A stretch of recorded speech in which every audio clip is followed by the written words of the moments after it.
سلامونه نیکې هیلې مې ومنئ درنو لیدونکو. نن درته د پند نه ډک داستان لرم.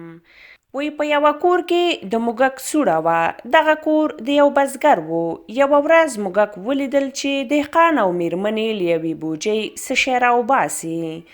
موږک چې ځیر شو نو ولیدل چې په بوجۍ کې تلک دام دی.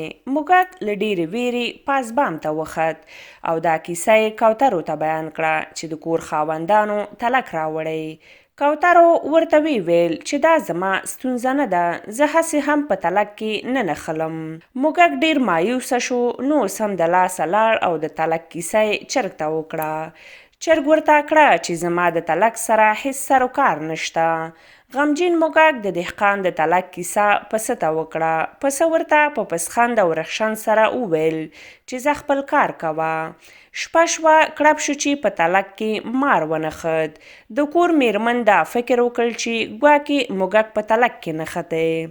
د شپې په تیاره کې چې تلک ته لاس یوړ نو مار ټک ورکړ. د کور د میرمن طبیعت په خرابېدو شو نو دهقان سمدستي حکیم راوغوښت. حکیم وویل چې مریض ته باید د کوترو ښوروا ورکړل شي. کوتر لا په دیګي کې خوټېده چې د بزګر خپلوان د ښځې پوښتنې ته راورسېدل. د میلمنو د قدر لپاره دهقان چرګ حلال کړ.